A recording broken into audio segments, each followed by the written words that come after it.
வாழ்க வையகம், வாழ்க வையகம், வாழ்க வளமுடன். குரு வாழ்க, குருவே துணை. தியானமே யோகம், யோகமே ஞானம். தமிழ் ஆனந்த யோகம். வாழ்க வளமுடன். இன்று விழிப்புணர்வு வழி வாழ்தல் என்ற தலைப்பிலே ஓஷோ அவர்களுடைய புத்தகத்திலிருந்து பல்வேறு கருத்துக்களை சிந்தனை உரையாக வழங்குவதற்கு எனக்கு அனுமதி அளித்த அனைத்து பேராசிரியர்களுக்கும், இந்த இணைப்பில் இணைந்துள்ள மெய் என்பர்கள் அனைவருக்கும் எனது இனிதான மாலை வணக்கத்தை சமர்ப்பித்துக் கொள்கிறேன். வாழ்க வளமுடன். பகவான் ஸ்ரீ ரஜனீஷ் ஓஷோ என்ற பெயரால் குறிப்பிடப்படுகிறார். ஓஷியானிக் என்றால் கடலில் கரைந்து போவது என்று பொருள். ஓஷியானிக் என்ற சொல் அனுபவத்தை மட்டுமே குறிக்கின்றது, ஆனால் அனுபவிப்பவரை குறிப்பிடவில்லை. அதனால் ஓஷோ என்ற சொல்லை உருவாக்கினேன் என்கிறார் ஓஷோ அவர்கள். இந்த சொல் கீழை நாடுகளில் வானம் பூச்சொரிந்து ஆசீர்வதிக்கப்பட்ட மனிதன் என்று வழங்கப்படுகிறது. நமது குருமகான் அவர்களும் அயரா விழிப்பு நிலை என்று பல்வேறு தன்னுடைய தத்துவங்களில் நமக்கு வழிகாட்டியிருக்கிறார்கள். பகவான் ஓஷோ அவர்களும் வாழ்க்கையில் மகிழ்ச்சி அடையுங்கள், அன்பில், தியானத்தில், இந்த உலகின் அழகில், இந்த இயற்கை என்னும் பேரானந்தத்தில், இப்படி எல்லாவற்றிலும் மகிழ்ச்சி அடையுங்கள். சாதாரணமானவற்றையும் புனிதமானதாக மாற்றுங்கள். இக்கரையை அக்கரையாக மாற்றுங்கள். இந்த பூமியை சொர்க்கபுரியாக மாற்றுங்கள் என்கிறார். அதன் பின்னர் மறைமுகமாக ஒரு துறவு நிலை நிகழ ஆரம்பிக்கும். ஆனால் அது தானே நிகழ்வது, நீங்கள் அதை நிகழ்த்துவதில்லை. அது நீங்கள் செய்கின்ற ஒரு காரியம் ஆகாது, அது தானே நிகழ்கின்ற ஒரு நிகழ்வு என்கிறார். அது எப்படி இருக்கும் என்கிறார் என்றால், நீங்கள் உங்களது முட்டாள்தனங்களை துறவு கொள்ள ஆரம்பித்து விடுவீர்கள். அடுத்து நீங்கள் குப்பைகளை விட்டொழிக்க ஆரம்பித்து விடுவீர்கள். அர்த்தமற்ற உறவுகளை நீங்கள் துறந்துவிட ஆரம்பிப்பீர்கள். உங்களுக்கு ஆத்ம திருப்தியை தராத வேலைகளை நீங்கள் விட்டு விடுவீர்கள் என்று கூறுகிறார். புத்தருடைய தம்ம பதத்திலிருந்து சில வார்த்தைகளை: விழிப்பு நிலைதான் வாழ்க்கைக்கான பாதை. ஒரு குரு எப்பொழுதும் விழித்து கொண்டே இருக்கிறார். அதனால் அவர் எப்போதும் வாழ்கிறார். அவர் கவனிக்கிறார். அவர் தெளிவாக இருக்கிறார். அவர் எவ்வளவு ஆனந்தமாக இருக்கிறார்! ஏனெனில் நிறை கவனம்தான் வாழ்க்கை என்பதை அவர் காண்கிறார்.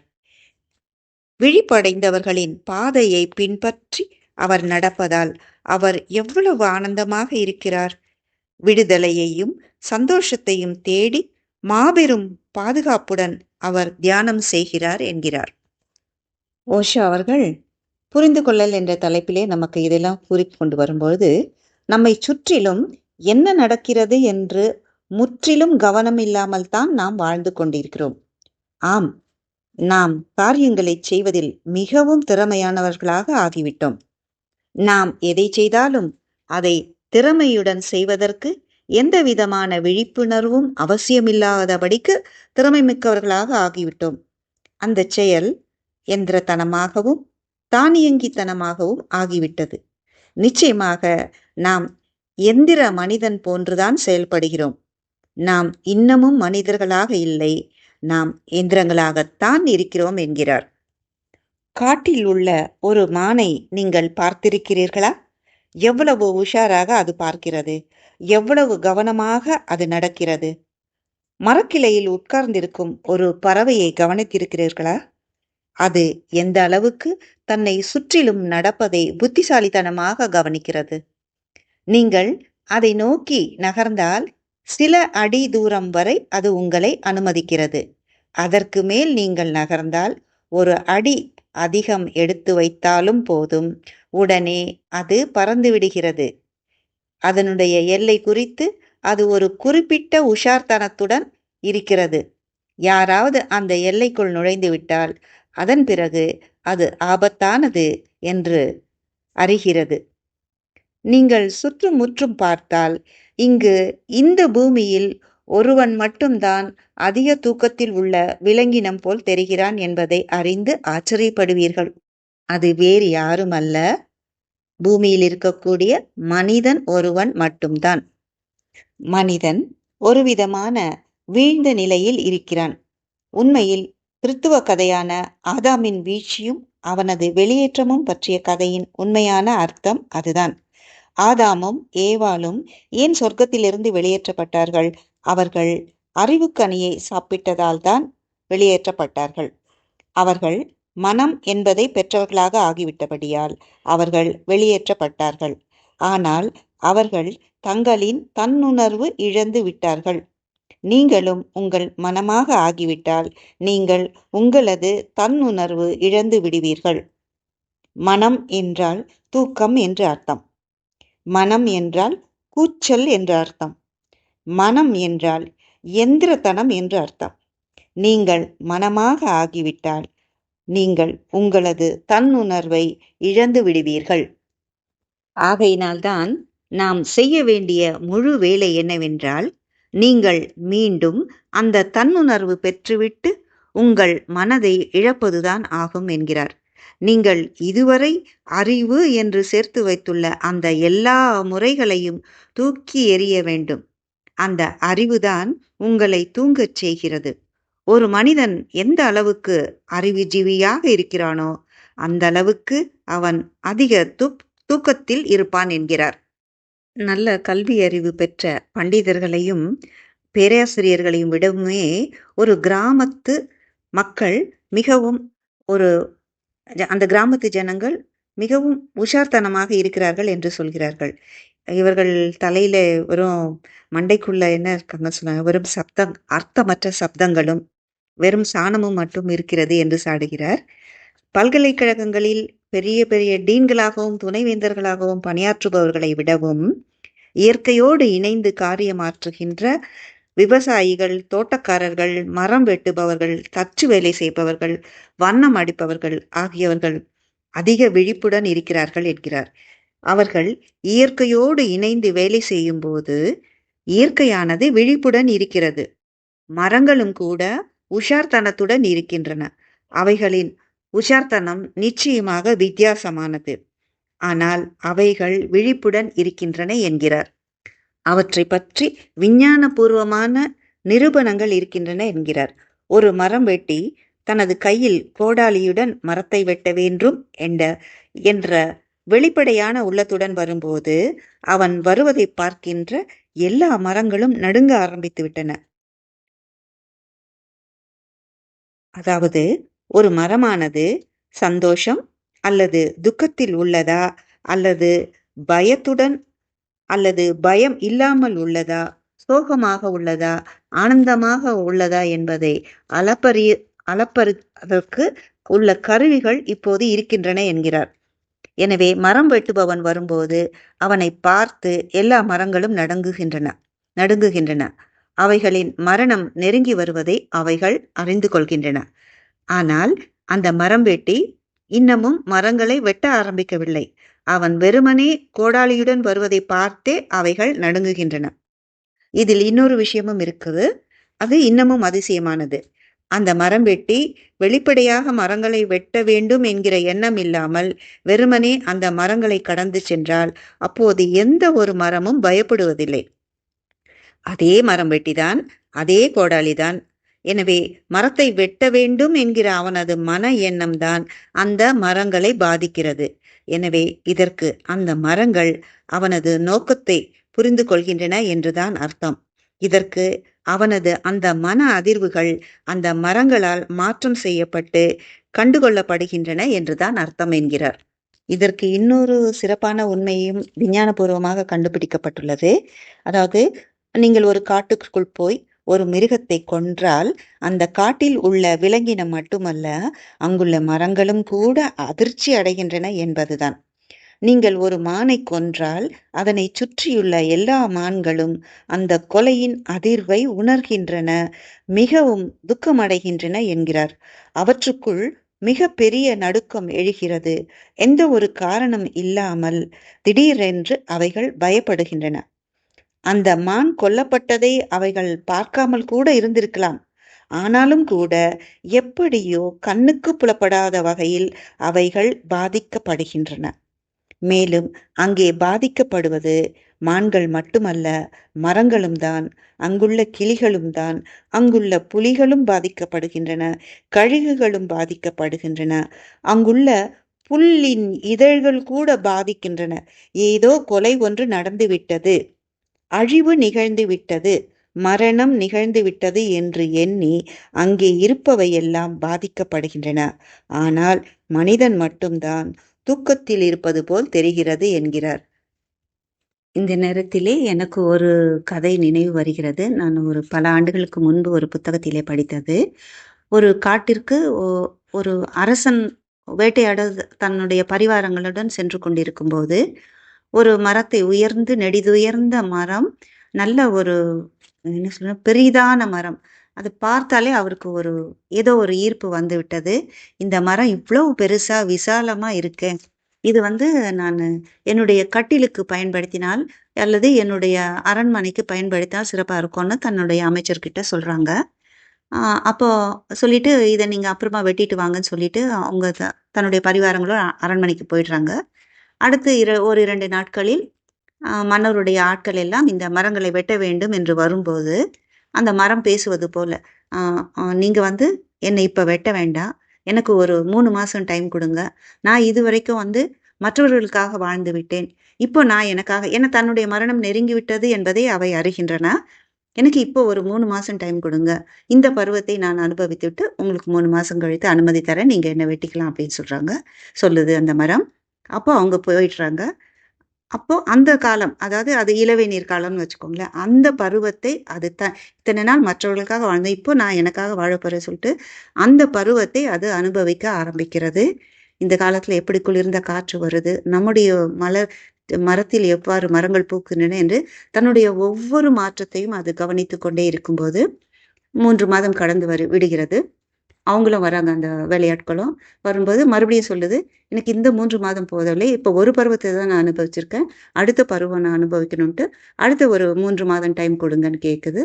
அதே மாரி 3 மாதம் கொடுக்கும்போது, அது தன்னுடைய அந்த சூழலுக்கு ஏற்ற ஒரு தட்பவெட்பத்தை தன்னுள் உணருகிறது. எவ்வளவு ஒரு வித்தியாசமான சூழலில் நாம் வாழ்ந்திருக்கிறோம், இந்த மக்களுக்கு பயன்பட்டுருக்கோம் அப்படின்னு அது தன்னை ரொம்ப உணர்ந்து ஒரு ஆனந்த பூரிப்பு அடைகிறது. மீண்டும் ஒரு 3 மாதம் கழிந்து 6 மாதம் ஆயிடுச்சு. வராங்க அந்த வேலையாட்கள் வரும்பொழுது, இப்பவும் அது கேட்குது. இப்ப நான் 6 மாதம் அந்த தட்பவெட்பம், என்னுடைய சுற்றுப்புற சூழல்லாம் நல்லா அனுபவிச்சுட்டேன். இன்னும் ஒரு 3 மாசம் டைம் குடுங்கன்னு சொல்லுது. அப்போ அவங்க மறுபடியும் போயிடுறாங்க. அந்த அடுத்த பருவத்தையும் அது தன்னுள் நல்லா உணருது.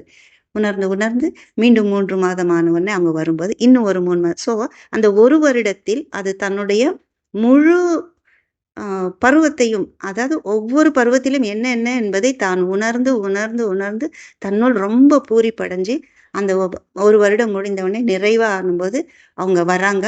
வரும்போது என்னை வெட்டிக்கொள் என்று அது அனுமதிக்கிறது.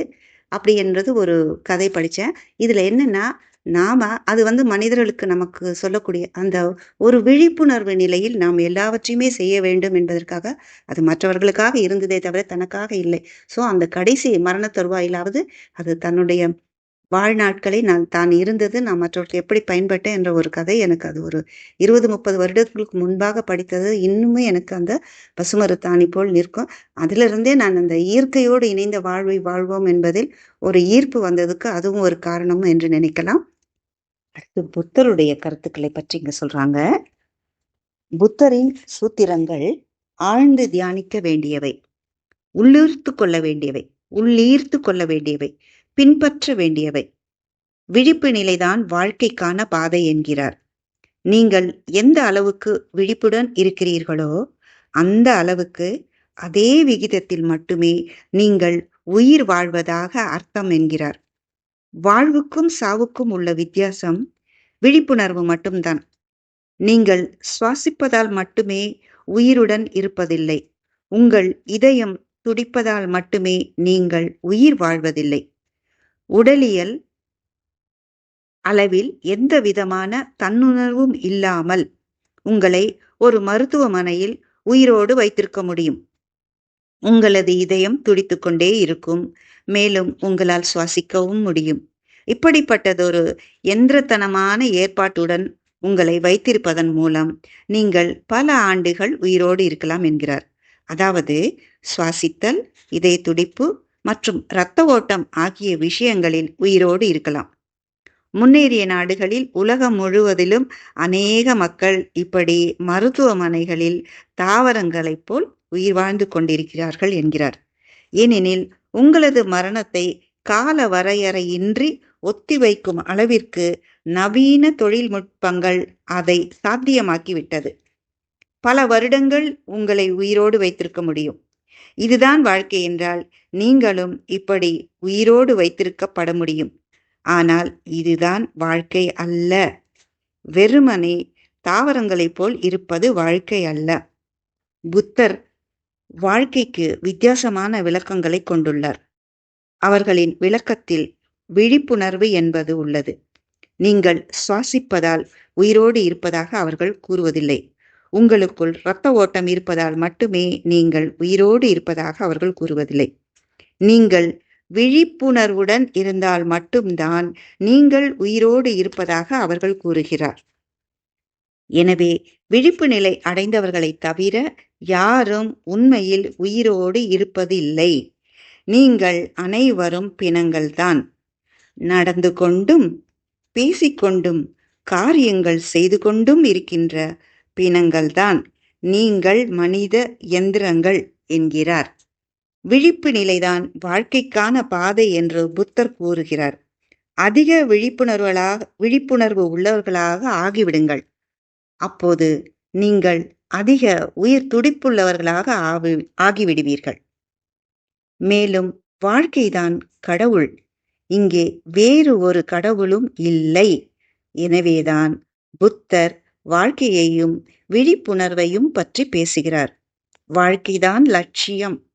மேலும் விழிப்புணர்வுதான் அதற்கான வழிமுறை, அதை அடைவதற்கான தொழில்நுட்பம் என்கிறார். ஆனால் முட்டாள் தூங்குகிறான். நாம் எல்லோரும் தூங்குகிறோம். எனவே நாம் எல்லோரும் முட்டாள்கள்தான். இதற்காக உள்ளம் புண்பட வேண்டாம். உண்மைகளை அவை எப்படி உள்ளனவோ அப்படியே சொல்லியாக வேண்டும் என்கிறார். நமது சுவாமிஜி மகரிஷி அவர்கள் கூட ஞானக்களஞ்சியம் என்ற புத்தகத்திலே ஒரு பாடலிலே விழிப்பு நிலை என்ற ஒரு வெளிச்சம் கொண்டு விருப்பு வெறுப்பு எனும் சுழலில் அலை மனத்தின் அழுக்கை தற்சோதனையால் துடைத்து வந்தால் அன்பு ஊறும் கடமை உணர்வாகும் வாழ்வு.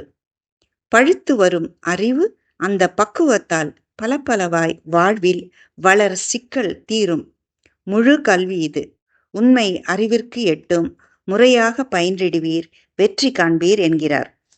தன் உணர்வுள்ள மனதுடன் தியானமும் சேரும்போது அது உண்மையிலேயே தன்னுணர்வுள்ள மனமாக ஆகிறது. இந்த உண்மையான தன்னுணர்வுள்ள மனதிற்கு மேலேதான் உச்ச தன்னுணர்வுள்ள, அதாவது சூப்பர் கான்ஷியஸ் மைண்ட் மனம் இருக்கிறது. நீங்கள் தியானம் செய்யும்போது உங்களுக்கு சில நொடி பொழுது அனுபவங்கள் மட்டுமே கிடைக்கும். தியானம் என்பது இருட்டில் துளாவுவது. ஆம், தியானத்தில் உங்களுக்கு சில ஜன்னல்கள் திறக்கப்படும். ஆனால் நீங்கள் மீண்டும் மீண்டும் கீழே விழுந்து விடுவீர்கள். உச்ச தன்னுணர்வுள்ள மனம் என்றால் சமாதி நிலை என்று அர்த்தம். அப்போது உங்களுக்கு ஸ்படிகம் போன்ற தெள்ள தெளிவான உணர்வுறுதல் கிடைக்கும். நீங்கள் ஒருங்கிணைந்த ஒரு விழிப்புணர்வை பெறுவீர்கள். இப்போது நீங்கள் இதற்கும் கீழே வர விழ முடியாது. அது உங்களுடையதாக இருக்கும். தூக்கத்திலும் கூட அது உங்களோடு இருக்கும். இந்த உச்ச தன்னுணர்வுள்ள மனதிற்கு மேலேதான் ஒன்று திரண்ட உச்ச தன்னுணர்வுள்ள நிலை உள்ளது. இந்த ஒன்று திரண்ட உச்ச தன்னுணர்வு நிலையைத்தான் மதங்களில் கடவுள் என்று அறியப்படுகிறது. மேலும் இந்த ஒன்று திரண்ட உச்ச தன்னுணர்வு, அதாவது கலெக்டிவ் கான்ஷியஸ்னஸ் என்கிறார், பிரபஞ்ச உச்ச தன்னுணர்வு நிலை, காஸ்மிக் சூப்பர் கான்ஷியஸ் உள்ளது. இது கடவுள்களின் நிலைக்கும் மேலே போகிறது. புத்தர் இதை நிர்வாண நிலை என்று அழைக்கிறார். மகாவீரர் இதை கைவல்யம் என்கிறார். இந்து மறை ஞானிகள் இதை மோட்சம் என்று அழைக்கின்றனர். நீங்கள் இதை சத்தியம் என்று அழைக்கலாம் என்கிறார். புத்தர் கூறுகிறார், தான் ஏற்கனவே இறந்துவிட்டவன் போல் முட்டாள் தூங்குகிறான். ஆனால் ஒரு குரு எப்போதும் விழித்து கொண்டே இருக்கிறார் என்று கூறுகிறார். விழிப்புணர்வு என்பது என்றும் அழியாதது. அதற்கு மரணம் என்பது தெரியாது. விழிப்புணர்வு இல்லாததுதான் மரணம் அடைகிறது. ஆகவே நீங்கள் தன்னுணர்வின்றி தூங்கிக் கொண்டிருந்தால் நீங்கள் மீண்டும் மரணமடைய வேண்டியதிருக்கும். எனவே இப்படி பிறந்து மீண்டும் மீண்டும் இறந்து போகின்ற இந்த முழு துன்பத்தையும் விட்டொழிக்க விரும்பினால், இந்த பிறப்பு இறப்பு என்னும் சக்கரத்தை விட்டு வெளியேற நீங்கள் விரும்பினால், நீங்கள் முற்றிலும் விழிப்புணர்வு உள்ளவராக ஆக வேண்டும். நீங்கள் உங்களது தன்னுணர்வில் உயரத்தில் மேலும் மேலும் உயரத்தில் சென்றடைய வேண்டும். நாம் கற்றுக்கொள்ள வேண்டிய ஒரே ஒரு விஷயம் கவனம் நிறைந்திருத்தல்தான். கவனி. நீங்கள் செய்கின்ற ஒவ்வொரு செயலையும் கவனியுங்கள். உங்களது மனதில் கடந்து செல்லும் ஒவ்வொரு எண்ணத்தையும் கவனியுங்கள். உங்களை ஆட்கொள்கின்ற ஒவ்வொரு ஆசையையும் கவனியுங்கள். மிகச் சிறிய அசைவுகளை கூட, அதாவது நடத்தல், பேசுதல், சாப்பிடுதல், குளித்தல் ஆகிய சிறிய சிறிய செயல்களை கூட கவனியுங்கள் என்கிறார். எல்லாவற்றையும் கவனித்துக் கொண்டே போங்கள். எல்லாமே நாம் கவனிப்பதற்கான ஒரு சந்தர்ப்பமாக இருக்கட்டும். எந்திரத்தனமாக சாப்பிடாதீர்கள். உங்களது வயிற்றை வெறுமனே நிரப்பாதீர்கள். மிகவும் கவனித்தலுடன் இருங்கள். நன்றாக மென்று மென்று சாப்பிடுங்கள். கவனம் நிறைந்து சாப்பிடுங்கள். இப்படி செய்தால் இதுவரை நீங்கள் எவ்வளவு விஷயங்களை தவறவிட்டீர்கள் என்பதை உணர்வீர்கள். ஏனெனில் ஒவ்வொரு முறை உணவை நீங்கள் கடிக்கும் போதும் அது உங்களுக்கு அபரிமிதமான திருப்தியை கொடுக்கும். நீங்கள் கவனமுடன் சாப்பிட்டால் உணவும் கூட உங்களுக்கு மிகுந்த ருசி மிக்கதாக தெரியும். நீங்கள் கவனம் நிறைந்து சாப்பிட்டால் சாதாரண உணவும் கூட உங்களுக்கு நல்ல ருசியாக தெரியும். அதே போன்று நீங்கள் நிறை கவனம் இல்லாமல் சாப்பிடும்போது நீங்கள் ருசி மிகுந்த உணவை சாப்பிட்டாலும் கூட அதில் ருசி இருக்காது. ஏனெனில் அங்கே ருசியை கவனிப்பதற்கு உங்களுக்குள் யாரும் இருக்கவில்லை. நீங்கள் வெறுமனே வயிற்றை நிரப்புகிறீர்கள். மெதுவாகவும் நிறை கவனத்துடனும் சாப்பிடுங்கள். ஒவ்வொரு கவனத்தையும் நன்றாக மென்று மென்று ரசித்து ருசித்து சாப்பிடுங்கள். அதே போன்று நுகர்தல், தொடுதல், தென்றல் காற்றை உணர்தல், சூரியனின் கதிர்களை உணர்தல் ஆகியவற்றையும் செய்து பாருங்கள். நிலவை பாருங்கள். அதை வெறுமனே பார்ப்பதிலேயே நிறை கவனம் உள்ள ஒரு அமைதியான நீர்நிலை போல் நீங்கள் ஆகிவிடுங்கள். அப்போது அந்த நிலவு அபரிமிதமான அழகுடன் உங்களுக்குள் பிரதிபலிக்கும். உங்களது வாழ்க்கையில் இடைவிடாமல் நிறை கவனத்துடன் இருந்து கொள்ளுங்கள். மீண்டும் மீண்டும் நீங்கள் மறக்கலாம். அதற்காக துக்கப்பட வேண்டாம். அது இயல்பானது. பல லட்சம் பிறவிகளாக நீங்கள் இந்த நிறை கவனத்தை முயன்று பார்க்கவில்லை. எனவே நீங்கள் மீண்டும் மீண்டும் இதை மறப்பது இயல்பானது, இயற்கையானது. ஆனால் உங்களுக்கு மீண்டும் நினைவு வரும்போது மீண்டும் கவனிக்க தொடங்குங்கள். ஒரே ஒரு விஷயத்தை மட்டும் நினைவில் கொள்ளுங்கள். நீங்கள் கவனிப்பதற்கு மறந்து விடும்போது அதற்காக வருத்தப்பட வேண்டாம். அதற்காக மனம் வருந்தாதீர்கள். அப்படி செய்தால் மீண்டும் நீங்கள் நேரத்தை வீணாக்கிக் கொண்டிருப்பீர்கள். நான் தவறு விட்டு விட்டேனே என்று சங்கடப்பட வேண்டாம். நான் ஒரு பாவி என்று உணர ஆரம்பித்து விடாதீர்கள். உங்களை கண்டனம் செய்யாதீர்கள். அது நேரத்தை வீணாக்குவதாகும். ஒருபோதும் கடந்த காலத்தை நினைத்து மனம் வருந்தாதீர்கள். இப்போதுள்ள இந்த நொடி பொழுதில் வாழுங்கள். நீங்கள் மறந்து போகலாம். அதனால் என்ன? அது இயற்கைதான். இது பழக்கமாகிவிட்டது. மேலும் பழக்கத்தை விடுவது மிகவும் கடினம். மேலும் அந்த பழக்கம் ஒரு பிறவியில் உள்ளுணர்ந்த பழக்கம் கிடையாது. லட்சக்கணக்கான பிறவிகளாக உள்ளுணர்ந்த பழக்கங்கள். எனவே உங்களால் ஒரு சில நொடிகள் மட்டுமே நிறை கவனத்துடன் இருக்க முடிந்தால் அதற்காக நன்றி உணர்வு கொள்ளுங்கள். நாம் எதிர்பார்த்ததை விட அந்த சில நொடிகளும் அதிகமானவைதான். நீங்கள் எந்த அளவுக்கு அதிக கவனிக்க ஆரம்பிக்கிறீர்களோ அந்த அளவுக்கு உங்களது அவசரத்தனம் குறைகிறது. நீங்கள் மிகவும் நளினமானவராகி விடுகிறீர்கள். நீங்கள் கவனிக்கும்போது எப்போதும் பேசிக்கொண்டே இருக்கின்ற உங்களது மனம் பேச்சை குறைத்துவிடும். ஏனெனில் பேச்சாக மாறி வந்த அந்த சக்தியானது இப்பொழுது நிறை கவனமாக மாறிவிடும். இதனால் மனதிற்கு வேண்டிய ஊட்டச்சத்து கிடைக்கும். எண்ணங்கள் சத்தற்று மெலிந்து போகும். எண்ணங்கள் தங்களின் எடையை இழந்துவிடும். மெதுவாக மெதுவாக அவைகள் இறந்து போக ஆரம்பிக்கும். எனவே இப்படி எண்ணங்கள் இறந்து போகும்போது தெளிவு பிறக்கும். இப்பொழுது உங்களது மனம் ஒரு நிலை கண்ணாடி போல் ஆகிவிடும். ஒருவர் தெளிவுடன் இருக்கும்போது அவர் பேரானந்தத்துடன் இருப்பார். துக்கத்திற்கு மூல காரணம் குழப்பம்தான். தெளிவுதான் பேரானந்தத்தின் அஸ்திவாரம். அவர் எவ்வளவு ஆனந்தமாக இருக்கிறார், ஏனெனில் நிறை கவனம்தான் வாழ்வு என்பதை அவர் காண்கிறார். மரணம் வரும்போதும் நீங்கள் அதையும் கவனிப்பீர்கள். நீங்கள் நிறை கவனத்துடன் மரணம் அடைவீர்கள். நிறை கவனம் மரணம் அடையாது. உங்களது உடல் மறைந்துவிடும்.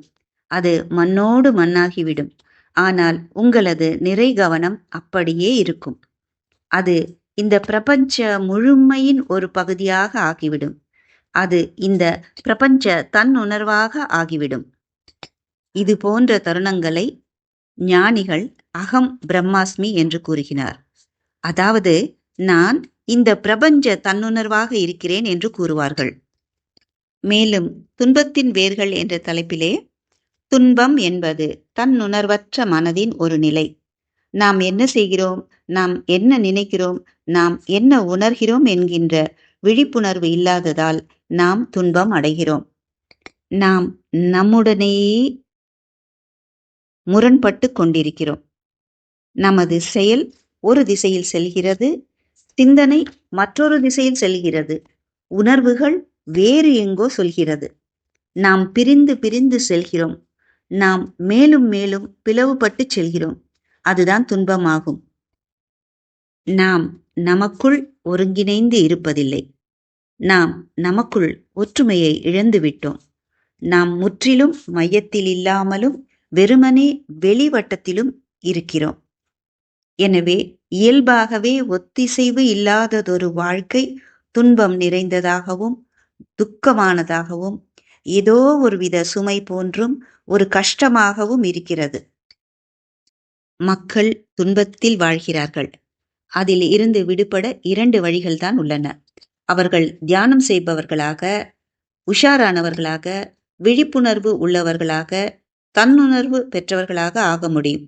ஆனால் அது மிகவும் கடினமான வேலை. அதற்கு தைரியம் தேவை.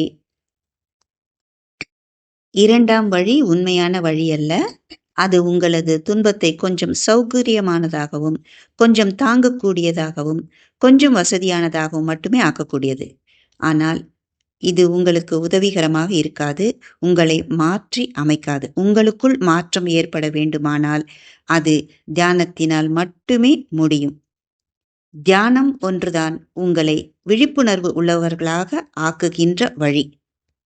ஒவ்வொரு காரியத்திலும் நாம் விழிப்புணர்வுடன் இருக்க வேண்டும் என்பதை புத்தர் அவர்கள் ஒரு நாள் தனது காலை சொற்பொழிவை நிகழ்த்தி கொண்டிருக்கும் போது அந்த நாட்டின் அரசரும் புத்தருக்கு முன்னால் உட்கார்ந்து கொண்டிருந்தார்.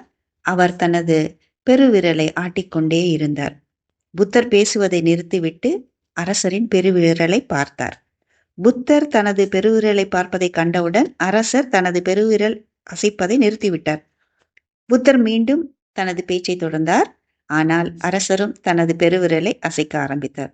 உடனே புத்தர் அவரிடம், நீங்கள் ஏன் அப்படி செய்கிறீர்கள் என்று கேட்டார். அதற்கு அந்த அரசர், நீங்கள் பேசுவதை நிறுத்திவிட்டு நான் எனது பெருவிரலை ஆட்டுவதை நீங்கள் பார்க்கும்போதுதான் எனக்கு நான் என்ன செய்து கொண்டிருக்கிறேன் என்கின்ற விழிப்புணர்வு வருகிறது. மற்றபடி நான் எனது தன்னுணர்வுடன் இருப்பதே இல்லை என்று கூறுகிறார்.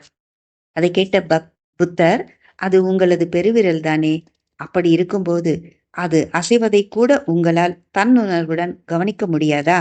இப்படி இருந்தால் நீங்கள் ஒருவரை கொலை செய்துவிட்டும் கூட அதை பற்றி எந்தவிதமான விழிப்புணர்வும் இல்லாமலும் கூட இருக்கலாமே என்றார். எனவே நீங்கள் உங்களது உடல் குறித்து நிறை கவனத்துடன் விழிப்புணர்வுடன் இருக்க வேண்டியதுதான் முதல் படி. கொஞ்சம் கொஞ்சமாக ஒருவர் தனது ஒவ்வொரு அசைவையும் ஒவ்வொரு நகர்வையும் குறித்து விழிப்புணர்வு கொள்ள முடியும். மேலும் இப்படி நீங்கள் விழிப்புணர்வுடன் இருக்க ஆரம்பித்திட்டால் ஒரு அதிசயம் நடக்கும். இதற்கு முன்பு வரை நீங்கள் செய்து வந்த அநேக காரியங்கள் வெறுமனே மறைந்து போகும். உங்களது உடல் ஓய்வுடன் இருக்கும். உங்களது உடல் ஒத்திசைந்துவிடும். உங்களது உடலில் ஒரு ஆழ்ந்த அமைதி நிலவும். உங்களது உடலில் ஒரு மெல்லிய சங்கீதம் துடிக்கும். உங்களது உடல் மீது செலுத்திய அதே விழிப்புணர்வை உங்களது எண்ணங்கள் மீதும் நீங்கள் செலுத்த வேண்டும். அதன் பிறகு என்ன நடக்கிறது என்பதை நினைத்து நீங்கள் ஆச்சரியமடைவீர்கள். எந்த நேரத்திலும் உங்கள் மனதினில் ஓடிக்கொண்டிருக்கும் எண்ணங்களை எழுத ஆரம்பித்தால் உங்களுக்கு அது மிகப்பெரிய ஆச்சரியத்தை கொடுக்கும். இதுதான் எனக்குள் நடந்து கொண்டிருக்கிறதா என்று நீங்கள் அதை நம்ப மாட்டீர்கள். வெறும் 10 நிமிடங்கள் வரை உங்களுக்குள் என்னென்ன எண்ணங்கள் ஓடுகின்றன என்று வெறுமனே குறித்து வைத்து பாருங்கள். அதன் பிறகு 10 நிமிடங்கள் கழித்து அதை படித்து பாருங்கள். அப்போது நீங்கள் உங்களுக்குள் ஒரு பைத்தியக்கார மனம் இருப்பதை காண்பீர்கள். இப்படிப்பட்ட முழு பைத்தியக்காரத்தனம் ஒன்று நமக்குள் ஒரு அடி நீரோட்டம் போல் ஓடிக்கொண்டிருப்பதை நாம் ஒருபோதும் கவனிப்பதில்லை. உங்கள் வாழ்க்கையின் முக்கியமான விஷயங்களை அது பாதிக்கும். அது எல்லாவற்றையும் பாதிக்கும். ஆனால் இதுதான் உங்களது ஒட்டுமொத்த வாழ்வாகவும் இருந்து வருகிறது என்பதை நீங்கள் கண்கூடாக காண வேண்டும். விழிப்புணர்வின் அற்புதம் என்னவென்றால், நீங்கள் விழிப்புடன் இருப்பதை தவிர வேறு எதுவும் செய்ய வேண்டியதில்லை என்பதுதான். நீங்கள் அதை கவனிக்கின்ற அந்த விஷயமே அதை மாற்றிவிடும். கொஞ்சம் கொஞ்சமாக உங்களது எண்ணங்கள் ஒரு குறிப்பிட்ட வகைக்குள் விழ ஆரம்பித்துவிடும். அதன் பின்னர் அவைகளில் குழப்பம் இருக்காது. அவைகள் குழப்பங்கள் இல்லாத இந்த பிரபஞ்சம் போல் ஆகிவிடும். அதன் பிறகு மீண்டும் அங்கே ஒரு ஆழ்ந்த அமைதி நிலவும். இவ்வாறு உங்களது உடலும் மனமும் அமைதி அடைந்து விட்டால் அப்போது அவைகள் இரண்டும் ஒன்றோடொன்று ஒத்திசைந்து செல்வதை கண்கூடாக காணலாம். அங்கே ஒரு பாலம் அமைந்துவிடும். இப்போது உங்களது உடலும் மனமும் ஒரே திசையில் செல்லும் என்பதை நிதர்சனமாக புரிந்து கொள்ளலாம். இவ்வாறு விழிப்புணர்வுடன் இருக்கும்போது இது ஒருவரை புத்தராக ஆக்கிவிடும், ஞானம் அடைந்தவராக ஆக்கிவிடும். மேலும் இப்படி ஒருவர் விழிப்படைந்தால் மட்டுமே ஒருவர் பேரானந்தம் என்றால் என்ன என்று அறிந்து கொள்ள முடியும். உடல் அறிவது சுகம், மனம் அறிவது சந்தோஷம், உள்ளம் அறிவது மகிழ்ச்சி, 4வதாக அறியப்படுவது பேரானந்தம். எனவே பேரானந்தம்தான் நமது லட்சியம். விழிப்புணர்வுதான் அதற்கான பாதையாகும்.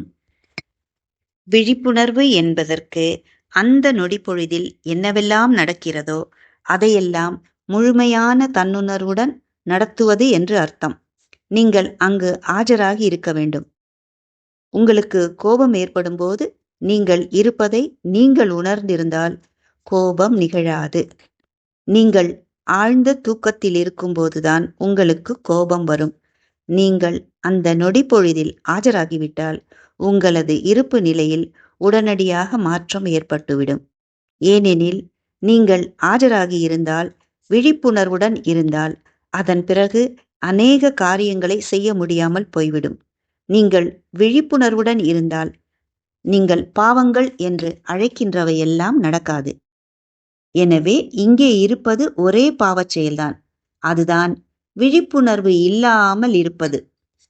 மேலும் ஓஷோ அவர்களுடைய இன்னொரு கருத்து, இந்த உலகம் எப்பொழுதும் நகர்ந்து கொண்டுதான் இருக்கிறது. இயற்கையும் அசைந்து கொண்டுதான் இருக்கிறது. இவைகளெல்லாம் ஆதியும் அந்தமும் அற்ற ஒன்றினுள் நகர்ந்து கொண்டே இருக்கின்றன. மனம்தான் காலம் அல்லது நேரம் என்பதில் நகர்ந்து கொண்டிருக்கிறது. இந்த இயற்கை ஆழத்திலும் உயரத்திலும் நகர்ந்து கொண்டிருக்கிறது. ஆனால் மனமோ முன்னும் பின்னும் நகர்ந்து கொண்டிருக்கிறது. மனம் படுக்கை வசத்தில் நகர்கிறது, அதுதான் தூக்கம். நீங்கள் செங்குத்து வசத்தில் நகர்ந்தால் அதுதான் விழிப்புணர்வு. இந்த நொடிப்பொழுதில் இருங்கள். இந்த நொடிப்பொழுதில் உங்களது முழு உயிரையும் கொண்டு வாருங்கள். அதற்குள் கடந்த காலத்தை நுழைய விடாதீர்கள். மேலும் எதிர்காலத்தையும் உள்ளே வரவிடாதீர்கள். கடந்த காலம் என்பது இப்போது இல்லை, அது இறந்து போய்விட்டது. மேலும் இயேசு உயிரற்றவர்களை புதைக்கட்டும் என்று கூறுகிறார். கடந்த காலம் இப்போது இல்லை, நீங்கள் ஏன் அதை பற்றி கவலைப்படுகிறீர்கள்? நீங்கள் ஏன் அதை மீண்டும் மீண்டும் அசைப்பட்டு கொண்டே இருக்கிறீர்கள்? கடந்த காலம் என்பது இப்போது இல்லை, அது உங்களது மனதில்தான் உள்ளது. அது வெறும் ஞாபகம்தான். அதே போன்று எதிர்காலம் என்பது இன்னமும் வரவில்லை. அந்த எதிர்காலத்தை பற்றி நீங்கள் என்ன நினைத்து கொண்டிருக்கிறீர்கள்? அதுவோ இன்னமும் வரவில்லை. அப்படி இருக்கும்போது நீங்கள் திட்டம் தீட்ட என்ன திட்டம் தீட்ட முடியும்? அது குறித்து நீங்கள் எதை செய்தாலும் அது நடக்கப் போவதில்லை. இந்த இயற்கை அதற்கென்று சொந்தமாக ஒரு திட்டம் வைத்துள்ளது. அது உங்களை விட புத்திசாலித்தனமானது. அதாவது பகுதியை விட முழுமை புத்திசாலித்தனம் நிறைந்ததாகத்தான் இருக்க வேண்டும்.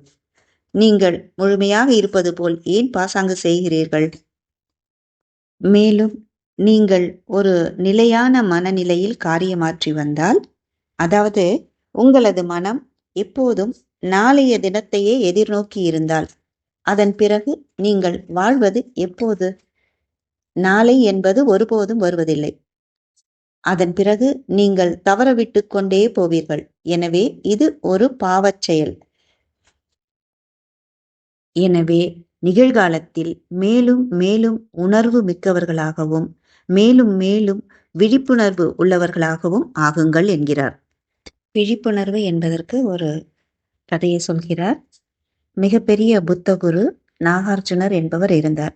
அவரிடம் ஒரு திருடன் வந்தான். அந்த திருடனுக்கு இந்த குருவின் மீது பாசம் வந்துவிட்டது. ஏனால் அதாவது அந்த திருடன் இதுவரை இப்படிப்பட்டதொரு அழகான எல்லையற்ற கருணையுடன் கூடிய குருவை பார்த்ததில்லை. அவன் நாகார்ஜுனரிடம், நான் வளர்ச்சி அடைவதற்கு ஏதேனும் சாத்தியங்கள் உள்ளதா என்று கேட்டார். மேலும், நான் ஒரு திருடன், இன்னும் ஒரு விஷயம், என்னால் இந்த திருட்டை விட முடியாது. எனவே திருட்டை விட்டுவிட வேண்டும் என்று நீங்கள் நிபந்தனை போடாதீர்கள் என்று ஒரு கண்டிஷனை வச்சாங்க. அவரும் நாகார்ஜுனர் குருவும் என்ன சொன்னா, நீ ஏன் பயப்படுற? நீ திருடன் என்பதை பற்றி யார் பேச போறாங்க என்று கேட்டார்.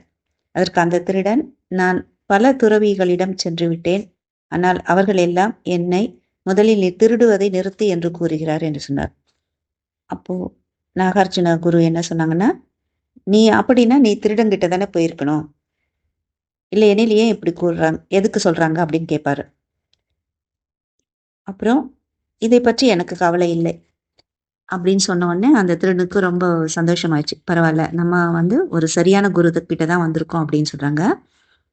ஆனா நாகார்ஜுனர் அவனை சீடனாக ஏற்றுக்கொண்டு அவனிடம், இப்போது நீ போய் என்னவெல்லாம் செய்ய விரும்புகிறாயோ அதையெல்லாம் செய்யலாம், ஒரே ஒரு நிபந்தனை மட்டும் பின்பற்றினால் போதும், அது விழிப்புணர்வுடன் இரு என்பதுதான். சரி, நீ இப்போ எல்லா வீடுகளையும் ஒழிச்சு எந்த பொருள் வேணாலும் களவிக்கோ, நீ எது களவாடிக்கொள், நீ எது விரும்பல அதெல்லாம் எடுத்துக்கோ அப்படின்னு சொல்றாரு. அப்போ எதை செய்தாலும் அதை விழிப்புணர்வுடனேயே செய் என்று சொல்லிட்டு அனுப்புறாங்க. அந்த திருடனும் போறான். இவர் என்ன இப்படி சொல்றாருன்றது அவனுக்கு புரிஞ்சுக்க முடியல. 3 வாரம் கழிச்சு வரான். ஐயா, நீங்க ஒரு தந்திரக்காரர். நான் விழிப்புணர்வுடன் இருக்க ஆரம்பித்ததால் என்னால் திருட முடியவில்லை. நான் திருடினால் விழிப்புணர்வு போய்விடுகிறது. நான் தடுமாற்றத்தில் இருக்கிறேன் அப்படின்னு சொல்றாங்க. இதை கேட்ட நாகார்ஜுனர் என்ன சொன்னார், நீ ஒரு திருடன் அல்லது திருட்டு தொழில், இதை பற்றி என்னிடம் எதுவும் பேச வேண்டாம். எனக்கு அதை பற்றி கவலை இல்லை. நான் ஒரு திருடன் அல்ல. எனவே இப்போது நீயே முடிவிடு. உனக்கு விழிப்புணர்வு தான் தேவை என்றால் நீயே முடிவிடு. அது உனக்கு தேவையில்லை என்றாலும் அதையும் நீயே தீர்மானித்துக்கொள் அப்படின்னு சொல்றாங்க. அதற்கு அந்த திருடன் என்ன சொல்றாங்கன்னா, ஐயா, நான் ரொம்ப இப்ப எனக்கு கஷ்டமா இருக்கு. நான் விழிப்புணர்வை கொஞ்சம் ருசி பார்த்து விட்டேன். அது மிகவும் அழகாக உள்ளது. நீங்கள் என்ன கூறினாலும் அதை நான் விட்டுவிடுகிறேன். நேற்று இரவு முதலாக நான் அரசரின் அரண்மனைக்குள் நுழைந்தேன். நான் கஜானாவை திறந்தேன். இந்த உலகிலேயே பணக்காரனாக நான் இருந்திருக்க முடியும். ஆனால் நீங்கள் என்னை பின்தொடர்ந்து வந்தீர்கள். எனவே நான் விழிப்புணர்வுடன் இருக்க வேண்டியதாயிற்று. நான் விழிப்புணர்வுடன் இருக்க ஆரம்பித்தபோது திடீரென்று எனக்கு எந்தவிதமான ஆசையும் உணர்ச்சி தூண்டுதலும் இல்லை. நான் விழிப்புணர்வு பெற்ற பின்னர் வைரங்கள் வெறும் கற்கள் போல தோன்றின. நான் விழிப்புணர்வை இழந்தபோது பொக்கிஷம் தெரிந்தது. நானும் பொறுமையாக காத்திருந்து இதை பலமுறை செய்தேன். நான் விழிப்புணர்வு பெற்றவுடன் நான் ஒரு புத்தனை போல் ஆகிவிட்டேன். அப்போது என்னால் அதை தொடக்கூட முடியவில்லை. ஏனெனில் நான் செய்கின்ற செயல் முட்டாள்தனமாகவும் புத்தி கெட்டதாகவும் அவைகள் வெறும் கற்கள் போன்றும் தெரிந்தது. நான் என்ன செய்வது? இந்த கற்களுக்காக நான் என்னை இழப்பதா? ஆனால் அதன் பிறகு நான் எனது விழிப்புணர்வை இழந்து விடுவேன். அந்த கற்கள் மீண்டும் அழகானவையாக ஆகிவிடும். மீண்டும் அதே பழைய மாயை வந்துவிடும். ஆனால் இறுதியில் அவை மதிப்பற்றவை என்று நான் தீர்மானித்து விட்டேன் என்றான். எனவே ஒரு முறை நீங்கள் விழிப்புணர்வை அறிந்து கொண்டால் அதற்கு இணையான மதிப்புடையது எதுவும் கிடையாது என்பதை நிச்சயமாக உணர்வீர்கள். சத்தியத்தை தேடுபவரான மௌலிங்க புத்திரர் என்பவர் புத்தரிடம் வந்தார். புத்தர் அவரிடம், நீங்கள் என்ன தேடிக்கொண்டிருக்கிறீர்கள் என்று கேட்டார். அதற்கு மௌலிங்க புத்திரர், நான் எனது ஆன்மாவை தேடுகிறேன், எனக்கு உதவி செய்யுங்கள் என்றார். தான் சொல்வதையெல்லாம் செய்வேன் என்று ஒரு வாக்குறுதி அளிக்கும்படி மௌலிங்க புத்திரரிடம் புத்தர் கேட்டார். அதை கேட்ட மௌலிங்க புத்திரர் அழுதார். அவர் புத்தரிடம், என்னால் எப்படி வாக்கு கொடுக்க முடியும்? நான் என்பவன் இன்னமும் இல்லையே, எப்படி என்னால் வாக்குறுதி அளிக்க முடியும்? நாளை நான் என்னவாக இருப்பேன் என்று எனக்கே தெரியாது. வாக்குறுதி அளிக்கக்கூடிய அந்த ஆன்மாவை நான் பெற்றிருக்கவில்லை. எனவே நீங்கள் முடியாத ஒன்றை என்னிடம் கேட்காதீர்கள். நான் முயற்சி செய்கிறேன். அதிகபட்சம் நான் இதைத்தான் கூற முடியும். நீங்கள் எதை சொன்னாலும் அதை நான் செய்கிறேன் என்று என்னால் கூற முடியாது. ஏனெனில் அதை செய்வது யார்? வாக்குறுதி கொடுக்கின்றதையும் வாக்குறுதியை நிறைவேற்றுகின்றதுமாகிய அந்த ஒன்றினைத்தான் நான் தேடிக்கொண்டிருக்கிறேன். நான் இன்னும் அதை பெறவில்லை என்றார். அதை கேட்ட புத்தர், மௌலிங்க புத்திரா, உன்னிடம் இந்த பதிலை கேட்பதற்காகத்தான் நான் அந்த கேள்வியை கேட்டேன். நீ என்னிடம் வாக்குறுதி அளித்திருந்தால் நான் உன்னை திருப்பி அனுப்பியிருப்பேன். நீ என்னிடம் நான் நீங்கள் கூறுவதை செய்கிறேன் என்று வாக்குறுதி அளிக்கிறேன் என்று நீ கூறியிருந்தால் உண்மையிலேயே நீ ஆன்மாவை தேடுபவன் அல்ல என்பதை நான் அறிந்திருப்பேன். ஏனெனில் சாதகன் ஒருவன் எப்போதும் தான் இன்னும் அதை அடையவில்லை என்று அறிய வேண்டும். இல்லையெனில் தேடுதலின் நோக்கம் என்ன? நீ ஏற்கனவே அதுவாக இருந்தால் அதற்கு அவசியமே இல்லையே.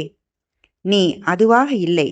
மேலும் ஒருவர் இதை உணர்ந்து கொண்டால் அதன் பிறகு அவரது ஆணவம் ஆவியாக போய்விடும் என்று பதில் கூறினர்.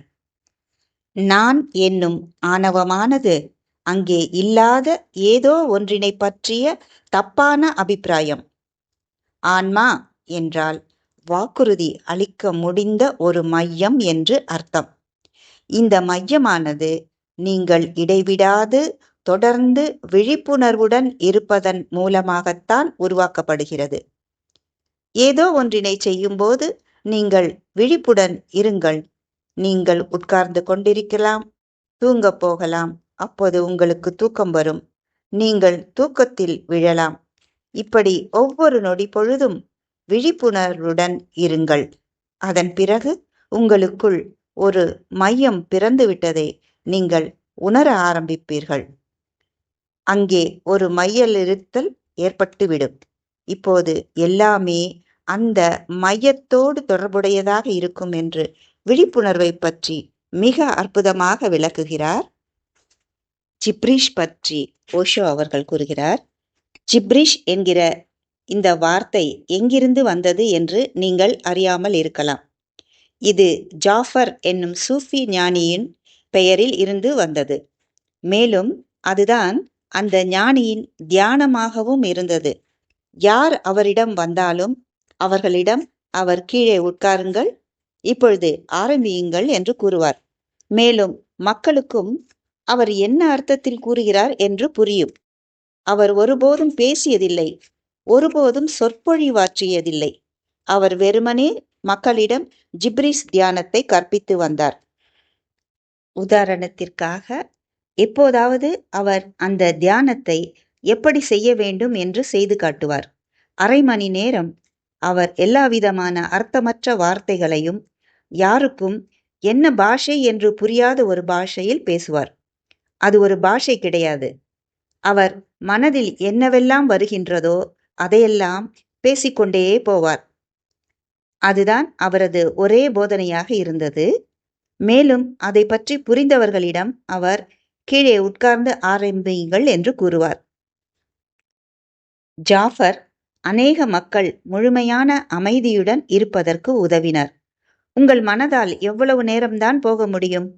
எனவே அது காலியாகிவிடும். கொஞ்சம் கொஞ்சமாக ஒரு ஆழ்ந்த வெறுமை, மேலும் அந்த ஆழ்ந்த வெறுமையும் விழிப்புணர்வு என்னும் ஒரு ஒளிச்சுடர். அது எப்போதும் இந்த ஜிப்ரிஷால் சூழப்பட்டுதான் இருந்தது. இந்த ஜிப்ரிஷை நீங்கள் வெளியே எடுத்துவிட வேண்டும். அதுதான் உங்களின் விஷம். இதே உண்மை உங்களது உடலுக்கும் பொருந்தும். உங்களது உடலிலும் பதற்றங்கள் உள்ளன.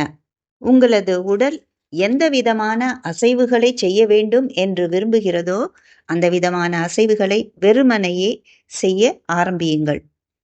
நீங்கள் அதை செய்யும்படி தூண்டக்கூடாது.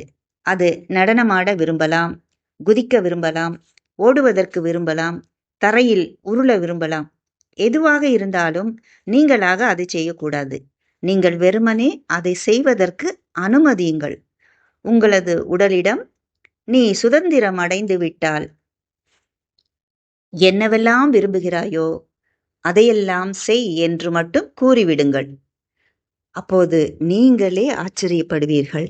அடக்கடவுளே, இப்படிப்பட்ட விஷயங்களை எல்லாம் எனது உடல் செய்வதற்கு ஆசைப்பட்டுள்ளது. ஆனால் நான் அதை எனக்குள் அடக்கி வைத்திருக்கிறேன். மேலும் அதுதான் எனது உடல் முறுக்கேறி இருப்பதற்கான காரணம் என்று ஆச்சரியப்படுவீர்கள். இப்படி கொஞ்சம் கொஞ்சமாக உங்களது விழிப்புணர்வு வளர்ச்சி அடையும் போது உங்களது தனி மனித பண்பு மாற்றம் காண ஆரம்பிக்கும். விழிப்பு அற்ற நிலையில் இருந்து விழிப்புணர்வு உள்ள நிலைக்கு செல்வதுதான் மிகப்பெரிய தாவுதல் ஆகும். மனமும் தியானமும் என்ற தலைப்பில் ஓஷோ அவர்களுடைய கருத்து: உங்களது மனதில் எண்ணங்கள் இல்லாத போது அது தியானமாகிறது. மனமானது 2 நிலைகளில் எண்ணங்கள் இல்லாமல் இருக்கும். ஒன்று ஆழ்ந்த தூக்கத்தில் அல்லது தியானத்தில். நீங்கள் விழிப்புடன் இருக்கும்போது எண்ணங்கள் மறைந்துவிட்டால் அதுதான் தியானம். எண்ணங்கள் மறைந்து அந்த நேரத்தில் நீங்கள் விழிப்புணர்வுடன் இல்லாமல் இருப்பதுதான் ஆழ்ந்த தூக்கம். தூக்கத்திலிருந்து எழுந்தவுடன் அந்த தூக்கம் அழகான ஆழ்ந்த தூக்கமாக, எந்த விதமான கனவுகளும் உங்களை தொந்தரவு செய்யாமல் இருந்தால் காலையில் நீங்கள் புத்துணர்ச்சியுடனும் புத்துயிருடனும் உயிர் துடிப்புடனும் மீண்டும் இளமையாகவும் மீண்டும் பேரார்வத்துடனும் மகிழ்ச்சி என்னும் சாருடனும் இருப்பீர்கள். ஆனால் இது எப்படி நிகழ்ந்தது என்று உங்களுக்கு தெரியாது. நீங்கள் எங்கு சென்றீர்கள் என்பதும் தெரியாது. அப்போது நீங்கள் ஒரு விதமான கோமா நிலைக்கு எடுத்துச் செல்லப்படுகிறீர்கள். உங்களுக்கு ஏதோ மயக்க மருந்து கொடுத்து வேறு ஏதோ ஒரு உலகத்திற்கு எடுத்துச் சென்றதை போன்று உணர்கிறீர்கள். அங்கிருந்து நீங்கள் புத்துணர்ச்சியுடனும் இளமையுடனும் புத்துணர்வுடனும் வருகிறீர்கள். ஆனால் தியானத்தில் மயக்க மருந்து கொடுக்காமலேயே இது நிகழ்கிறது.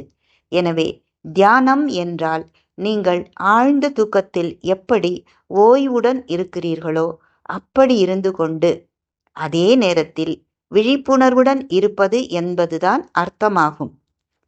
மனம் என்பது வெறும் செயல்முறை. உண்மையில் மனம் என்பதே இல்லை, எண்ணங்கள் மட்டுமே இருக்கின்றன. அந்த எண்ணங்கள் அதிவேகத்துடன் நகர்ந்து செல்வதால் தொடர்ந்து அங்கு ஏதோ ஒன்று இருப்பது போன்று நீங்கள் நினைக்கவும் உணரவும் செய்கிறீர்கள். ஒரு எண்ணம் வருகிறது, அடுத்த எண்ணம் வருகிறது, அடுத்தது, இப்படி அவைகள் போய்க்கொண்டே இருக்கின்றன. ஒரு எண்ணத்திற்கும் அடுத்த எண்ணத்திற்கும் இடையே உள்ள இடைவெளி மிகவும் சிறியதாக இருப்பதால் உங்களால் அந்த இடைவெளியை காண முடியவில்லை. ஆகவே 2 எண்ணங்கள் ஒன்று சேர்ந்து விடுகின்றன. அவைகள் ஒரு தொடர் நிகழ்வு போல் ஆகிவிடுகின்றன. மேலும் இப்படி அவைகள் தொடர்ந்து இருப்பதால் நீங்கள் அங்கே மனம் என்பது இருப்பதாக நினைக்கிறீர்கள். எண்ணங்கள் இருக்கின்றன, மனம் என்பது இருக்கவில்லை. மனம் என்பது வெறும் தோற்றம்தான். மேலும் நீங்கள் மனதினுள் ஆழ்ந்து பார்த்தால் அது மறைந்துவிடும். அதன் பிறகு அங்கு எண்ணங்கள் மட்டுமே இருக்கும். மேலும் இப்படி மனம் என்பது மறைந்து வெறும் எண்ணங்கள் மட்டுமே இருக்கிறபோது அநேக விஷயங்கள் உடனடியாக தீர்க்கப்படுகின்றன. சாதாரணமாக எண்ணி பார்த்தால் மனம் என்பதை கட்டுப்படுத்த முடியாது. அதற்கான முதல் காரணம் அது அங்கே இல்லாமல் இருப்பதுதான். அது இல்லாத போது அதை எப்படி நீங்கள் கட்டுப்படுத்த முடியும்?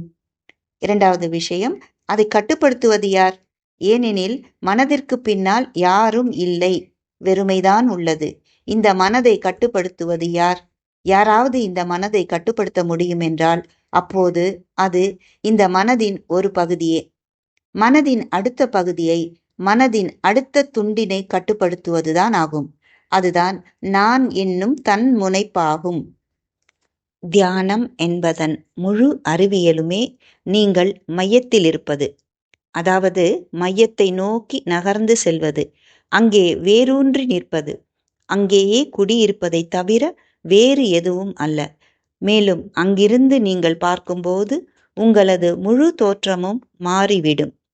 அப்போது நீங்கள் அவைகள் உங்களுக்கு சொந்தமானவை அல்ல என்றும், அது உங்களது மேற்பரப்பில் ஏதோ ஒரு அந்நியன் வந்துவிட்டதால் ஏற்பட்ட குழப்பம் என்பதைத்தான் கண்டுகொள்ள முடியும்.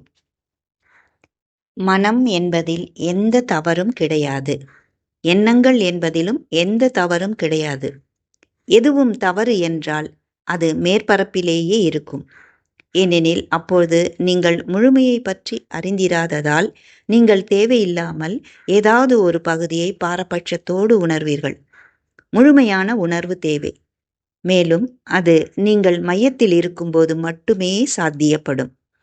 ஏனெனில் மையத்திலிருந்து நீங்கள் எல்லா பரிமாணங்களிலும் எல்லா திசைகளிலும் உங்களது இருப்பின் மேற்பரப்பு முழுவதையும் பார்க்க முடியும்.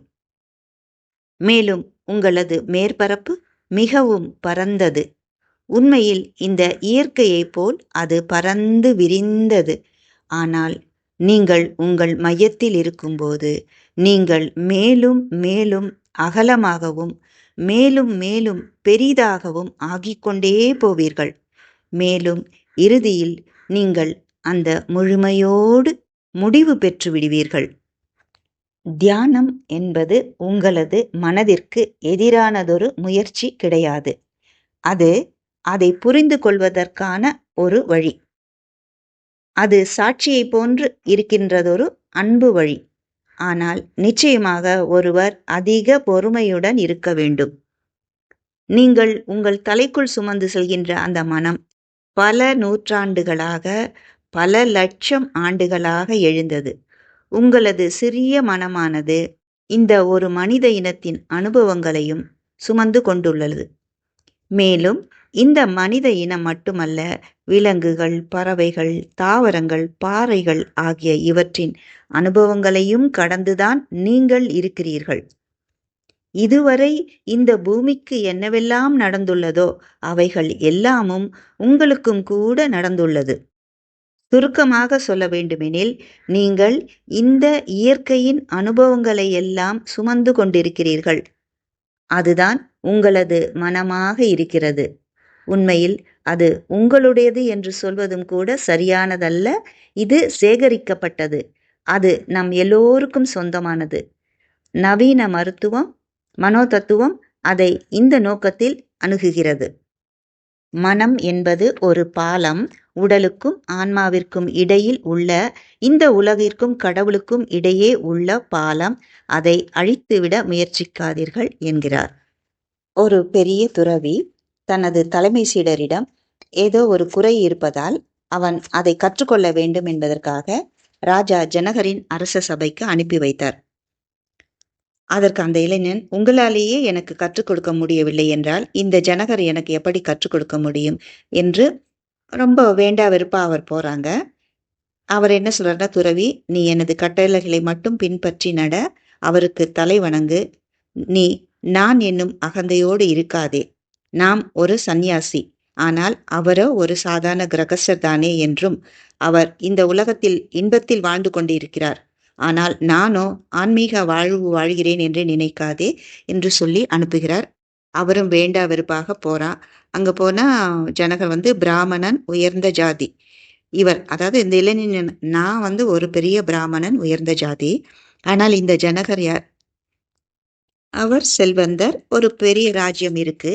இவரால் ஒரு பிராமணனுக்கு என்ன போதிக்க முடியும்? பிராமணர்கள் தான் மற்றவர்களுக்கு போதிக்க முடியும் என்று அவர் போறாங்க, வேண்டா வெறுப்பா போறாங்க. அங்க போன உடனே அரசவையில ஜனகரை பார்க்கறாரு. எனக்கு குரு சொல்லிட்டாரு, அதனால நான் இங்க வந்திருக்கேன்னு வேண்டா வெறுப்பா அந்த இளைஞன் அவர்கிட்டயே சொல்றாரு. கொஞ்சம் அதாவது வணங்கியும் வணங்காமலும் தலை வணங்குறான். உண்மையில அவன் தலை வணங்கும்போது அவர் குரு மேல கோபத்தோட தான், இவர் என்ன நமக்கு இப்படி ஒரு ஆணையை கொடுத்தாரேன்ட்டு வணங்கிட்டு இருக்காரு. அப்ப ஜனகர் அவரை சொல்றாரு, நீங்க போய் உட்காருங்க அப்படின்ட்டு ஒரு இடம் காண்பிக்கிறாரு. அந்த ஆசனத்தில் அவர் அமர்ந்து கொள்கிறார். அப்ப எல்லாரும் அழகான பெண்கள் எல்லாம் நடனம் ஆடிட்டு இருக்காங்க. ஒரு சிலர் மது அருந்தி கொண்டிருக்கிறார்கள். அவர்களுக்கு இடையே ஜனகர் உட்கார்ந்திருந்தார். இது மட்டுமே அந்த இளைஞனுக்கு அவன் இந்த செயல்கள் எல்லாம் சரியில்லை என்று கண்டனம் செய்தான். ஆனாலும் கூட அவன் ஜனகருக்கு தலை வணங்கிட்டு கொஞ்சம் உட்கார்ந்து, அதாவது தனக்கு பொறுக்க முடியலனாலும் அங்க உட்கார்ந்துட்டு இருந்தான். அப்புறம் ஜனகர் சிரித்து கொண்டே அவனிடம், நீ உனக்குள் இந்த அளவுக்கு கண்டனங்களை வைத்துக்கொண்டு எனக்கு தலை வணங்க வேண்டிய அவசியம் கிடையாது. எனது அனுபவங்களை காண்பதற்கு முன்பே நீ தப்பெண்ணம் கொள்ளாதே. உனது குருவிற்கு என்னை பற்றி நன்றாக தெரியும். அதனால்தான் அவர் உன்னை இங்கு அனுப்பி வைத்துள்ளார். ஏதோ ஒன்றை கற்றுக்கொள்வதற்கு உன்னை இங்கே அனுப்பி வைத்திருக்கிறார். அதனால இது கற்றுக்கொள்வதற்கான வழி கிடையாது அப்படின்னு சொல்றாங்க. அப்ப அந்த இளைஞன் சொல்றான், எனக்கு அதை பத்தியெல்லாம் கவலை இல்லை. என் குரு அனுப்பினார், நான் வந்திருக்கேன். ஆனா நான் காலையில திரும்பி போயிடுவேன். ஏன்னா நான் இங்க கற்றுக்கொள்றதுக்கு ஒண்ணுமே இல்லை. உங்களிடம் இருந்து நான் ஏதாவது கத்துக்கணும்னா என்னுடைய வாழ்க்கையே வீணாகி போய்விடும். இந்த மது அருந்துவதையும் அழகான பெண்கள் ஆடுவதையும் பார்க்கவும் இந்த இன்பங்களை அனுபவிக்கவும் நான் வரவில்லை அப்படின்னு சொல்லிட்டான். அப்போ ஜனகர் என்ன சொல்றாங்கன்னா, புன்சிரிப்போட, சரி நீ காலையில போகலாம், ஆனா நீ இங்க வந்துட்டதால ரொம்ப களைப்பா இருப்ப. இன்னைக்கு இரவு மட்டும் இங்க தூங்கி ஓய்வெடுத்துட்டு காலையில போகலாம். இன்றைய இரவு பொழுது கூட உனக்கு ஏதாவது ஒன்றை கற்றுக்கொள்வதற்கான அமையலாம் அப்படின்னு சொல்றாங்க. இப்போ சரி சொல்லிட்டு அவனும் வேண்டா வெறுப்பா ஒத்துக்கிறான். அவனுக்கு, அந்த இளைஞனுக்கு அவங்க கொஞ்சம் அந்த விருந்தாளிக்கான உபசாரணங்கள்லாம் பண்ணிட்டு அவனை படுத்துக்கிறதுக்கு ஏற்பாடு செய்கிறாங்க. மேலும் அவன் தூங்க போனவுடன் ஜனகர் போய்விட்டார். ஆனால் அந்த இளைஞன் அன்று முழுவதும் தூங்கவில்லை. ஏன்? அவன் படுக்கையில் படுத்துக்கொண்டு மேலே பார்த்தபோது அவனது தலைக்கு மேலே ஒரு கூர்மையான வாள் ஒன்று வெறுமனே ஒரு மெல்லிய நூலில் கட்டி தொங்க விட்டு இருப்பதை பார்த்தான். எப்படி இருக்கும்? படுக்கைக்கு நேரா படுத்துட்டு மல்லாக்க பார்த்தா மேல ஒரு கூர்முனை கொண்ட கத்தி. அவ்வளவுதான். இது மிகவும் ஆபத்தானது.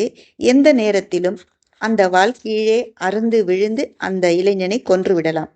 ஆகவே அன்று முழுவதும் விழித்து கொண்டும் இரவு முழுவதும் விழித்து கொண்டும் கவனித்து கொண்டும் இருந்தான். அடுத்த நாள் காலையில ஜனகர் அந்த படுக்கை சுகமாக இருந்ததா, அந்த அறை வசதியாக இருந்ததா என்று கேட்டார். வசதியா? எல்லாமே வசதியாக இருந்தது. ஆனால் அந்த வாள் எதற்கு? நீங்கள் ஏன் இந்த தந்திரத்தை நடத்தினீர்கள்? இது மிகவும் கொடூரமானது. நான் மிகவும் களைத்து போயிருந்தேன். மேலும் நான் காட்டில் உள்ள எனது குருவின் ஆசிரமத்திலிருந்து அதிக தூரம் கால்நடையாகவே நடந்து வந்திருந்தேன். ஆனால் நீங்களோ இப்படிப்பட்டதொரு கொடூரமான நகைச்சுவையை அரங்கேற்றி விட்டீர்கள். இது என்ன வேலை? ஒரு மெல்லிய நூலில் உரையில்லாத வெறும் வாளை தொங்க விட்டு விட்டீர்கள். எனவே ஒரு சிறு காற்று அடித்தாலும் கூட போதும், நான் காலியாகி விடுவேன். நான் இங்கு தற்கொலை செய்து கொள்வதற்காக வரவில்லை என்று பதில் கூறினான். அப்ப ஜனகர் அவர்ட்ட சொன்னாங்க, நீ களைப்பாக இருந்ததா நீ தூங்கி போயிருக்கலாம். ஆனா உண்மையில் உன்னால் தூங்க முடியவில்லை. என்னன்னா, அங்க இருந்த ஆபத்து மிக பெரியது. அது வாழ்வா அல்லது சாவா என்ற கேள்வி போன்றது. ஆகையினால் தான் நீ விழிப்புணர்வுடன் இருந்தாய். இதுதான் எனது போதனையும் கூட. இப்ப நீ போகலாம் அப்படின்னு சொல்லிட்டு அவனை அனுப்பிச்சு வச்சாங்க. முன்னாடி அவர் இதையும் சொன்னாரு. நான் எனது அரச சபையில் உட்கார்ந்து கொண்டிருந்தாலும், அழகான பெண்கள் நாட்டியம் ஆடிக்கொண்டிருந்தாலும், நான் எனது தலைக்கு மேல் தொங்குகின்ற அந்த உறையில்லாத வெறும் வாளை பற்றி ரொம்பவும் கவனமா, விழிப்புணர்வா, உஷாரா இருந்தேன். அது என் கண்களுக்கு தெரியாதது. அதன் பெயர் மரணம். நான் அந்த பெண்களின் நாட்டியத்தை கவனிக்கவில்லை, மதுவை குடிக்கவில்லை. எந்த நேரத்திலும் வரக்கூடிய அந்த மரணம் குறித்து நான் விழிப்புணர்வுடன் இருந்தேன். நான் இடைவிடாமல் தொடர்ந்து அந்த மரணம் பற்றிய விழிப்புணர்வுடனேயே இருக்கிறேன். எனவே நான் இந்த அரண்மனையில் வாழ்ந்தாலும் கூட நானும் ஒரு துறவிதான் என்றார். இப்ப அவனுக்கு ரொம்ப ஒரு மாதிரி ஆயிடுச்சு. சரிங்கன்ட்டு இப்ப அவன் மனப்பூர்வமா அவரை வணங்கி விழிப்புணர்வுடன் இருப்பது எப்படி என்று அறிந்து கொள்வதற்கு நீங்கள் எனக்கு உதவினீர்கள், மிக்க நன்றின்னு சொல்லிட்டு அவன் தன்னுடைய ஆசிரமத்துக்கு கிளம்பி போயிடுறான். விழிப்புணர்வு என்பது 2 தளங்கள். ஒன்று மனம் என்னும் தளம், 2வது மனம் என்பது இல்லாமல் இருக்கும் தளம். நீங்கள் உங்களது இருப்பின் மேற்பரப்பில் இருக்கும் தளம், அதே போன்று நீங்கள் உங்களது இருப்பின் மையத்தில் இருக்கும் தளம். ஒவ்வொரு வட்டத்திற்கும் மையம் உண்டு. நீங்கள் ஒரு மேற்பரப்பு, நீங்கள் ஒரு வட்டம். எனவே அங்கே ஒரு மையம் இருக்கிறது. அந்த மையம் இல்லாமல் நீங்கள் இருக்க முடியாது. உங்களது உயிரின் கரு அங்கே உள்ளது. மேற்பரப்பில் நீங்கள் இந்த உலகில், மனதில், கனவுகளில், ஆசைகளில், கவலைகளில் இப்படி 1001 விளையாட்டுகளில் இருக்கிறீர்கள். மேலும் நீங்கள் என்பது இந்த 2ம் தான். ஒரு சில நொடி பொழுதுகள் நீங்கள் புத்தர் போல இருப்பதை கண்டு கொள்கின்ற அந்த தருணங்கள் வாழ்வில் கண்டிப்பாக இருந்தே தீரும். புத்தரின் அந்த அதே கருணை, அதே விழிப்புணர்வு, அதே அமைதி, அதே அழகு நிறைந்த உலகம், அதே ஆசீர்வாதங்கள், அதே வரப்பிரசாதங்கள் இருந்தே தீரும்.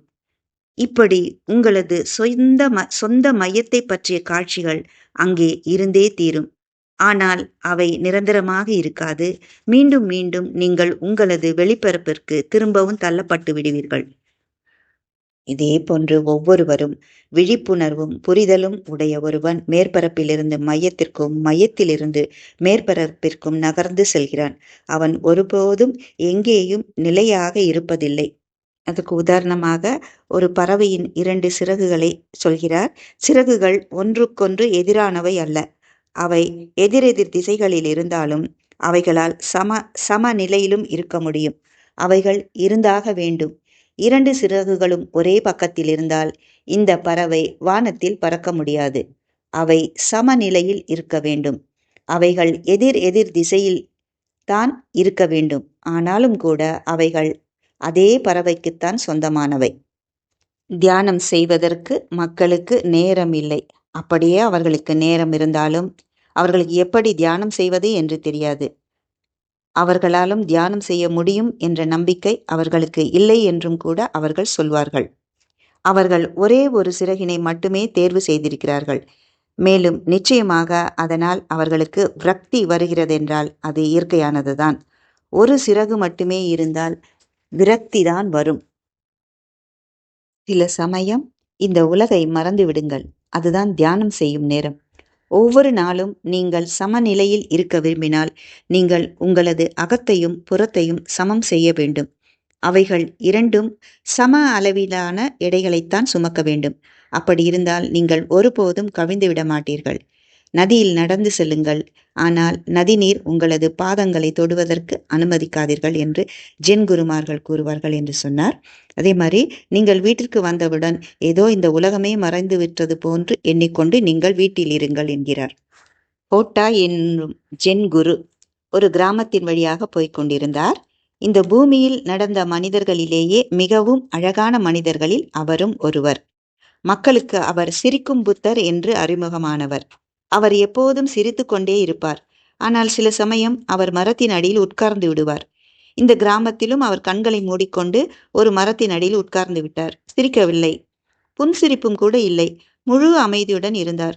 யாரோ அவரிடம், "ஓட்டை, நீங்கள் சிரிக்கவில்லையே?" என்று கேட்டார். அவர் கண்களை திறந்து கொண்டு, "நான் அதற்கு தயாராகிக் கொண்டிருக்கிறேன்" என்று கூறினார். கேள்வி கேட்டதற்கு ஒண்ணுமே புரியல. "என்னடா இது, இப்படி தயாராகிக் கொண்டிருக்கிறேன் என்று நீங்கள் கூறுவதன் அர்த்தம் என்ன?" என்று கேட்டார். அதற்கு ஹோட்டாய், "சிரிப்பதற்கு நான் என்னை தயார் செய்ய வேண்டும். நான் எனக்கு கொஞ்சம் ஓய்வு கொடுக்க வேண்டும். நான் எனக்குள் செல்ல வேண்டும். இந்த முழு உலகையும் நான் மறந்துவிட வேண்டும். அப்போதுதான் நான் என்னுள் இருந்து திரும்பவும் புத்துயிருடனும் வெளியே வந்து என்னால் மீண்டும் சிரிக்க முடியும்" என்று கூறினார். உண்மையிலேயே நீங்கள் சிரிக்க விரும்பினால் நீங்கள் அழுவது எப்படி என்பதை கற்றுக்கொள்ள வேண்டும்.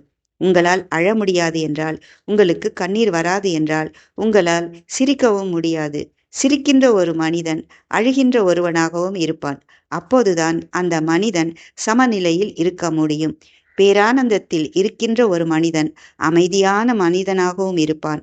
பரவசத்தில் இருக்கின்ற ஒருவன் தனது மையத்தில் இருப்பவனாகவும் இருப்பான். அவைகள் இரண்டும் ஒன்றாகவே செல்பவை. மேலும் ஓஷோ அவர்கள் பல்வேறு கருத்துக்களை, இந்த புத்தகம் ஒரு புதையல் போன்றது, படிக்க படிக்க திரும்ப திரும்ப நான் ஒரு 10 முறையாவது படித்திருப்பேன். மிகவும் அற்புதமான கருத்துக்களை, மனம் என்றால் என்ன, தியானம் என்றால் என்ன என்று பல்வேறு கருத்துக்களை உள்ளடக்கிய இந்த நூல் எனக்கு படிப்பதற்கு மீண்டும் ஒரு வாய்ப்பை கொடுத்த உங்கள் அனைவருக்கும் நன்றி. வாழ்க வளமுடன்.